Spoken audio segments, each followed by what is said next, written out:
Hello, welcome back. ఈరోజు Andhra style చేపల పులుసు చేస్తున్నాము. కొరమీను చేపలు. దానికి ఫస్ట్ చేపలు శుభ్రం చేసుకొని ఉప్పు, కారం, పసుపు, కొంచెం అల్లం వెల్లిగడ్డ, అలానే చింతపండు కొంచెం చిక్కగా వచ్చిన గుజ్జు కొంచెం వేసుకొని మ్యారినేట్ చేసుకొని పక్కన పెట్టేసుకోవాలి ఒక అరగంట సేపు. ఇప్పుడు చేపల పులుసు దేంట్లో అయితే చేస్తామో వెడల్పాటి పాత్రలో నూనె వేసుకోవాలి. నూనె కాగిన తర్వాత దాంట్లో కరివేపాకు, లవంగాము, ఇలాచి వేసుకొని అవి కొంచెం క్రాకలు అయిన తర్వాత సన్నగా తరిపెట్టుకున్న ఉల్లిపాయ ముక్కలు వేసేసుకుందాం.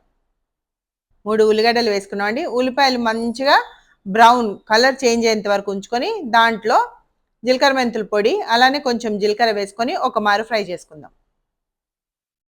అది అయిపోయిన తర్వాత ఇప్పుడు కొంచెం దాంట్లో ధనియాల పౌడర్ వేసుకొని ఒక్కసారి కలియబెట్టుకుందాం. ఇప్పుడు దాంట్లో కారం వేసుకుందాము. అలానే తగినంత ఉప్పు వేసుకుందాం. అది ఒక నిమిషం ఫ్రై అయినాక దాంట్లో చిక్కగా తీసి పెట్టుకున్న చింతపండు పులుసు వేసుకుందాం.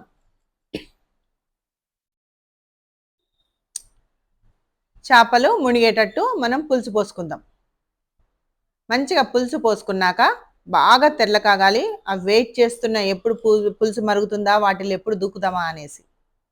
చూసారు కదా, పులుసు బాగా మరుగుతుంది. ఇప్పుడు ఈ చేప ముక్కలన్నీ పులుసులో వదిలేద్దాం.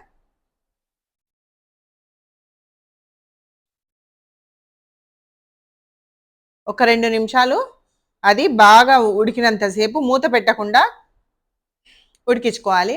చూసారు కదా, గమగమాని మంచి అరోమా వస్తుంది.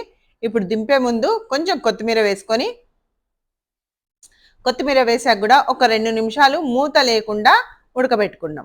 దింపే ముందు కొంచెం మన దగ్గరున్న ఫిష్ మసాలా పైనుంచి జల్లేసి ఇంకా దింపేయడమేనండి. అదిరిపోయే ఆంధ్ర చేపల పులుసు. ఇంతసేపు మసిలినా ముక్క చెదగలేదండి. ముక్కగానే ఉంది. పర్ఫెక్ట్గా ఉంది. ఇది నేను ఫస్ట్ టైం చూస్తున్నాను. ఒక ఆవిడతో చేపిస్తున్నాను, నేను చేయట్లేదండి. అదిరిపోతుంది. బాగుంది, మెథడ్ బాగుంది, నాకు నచ్చింది. Thanks for watching.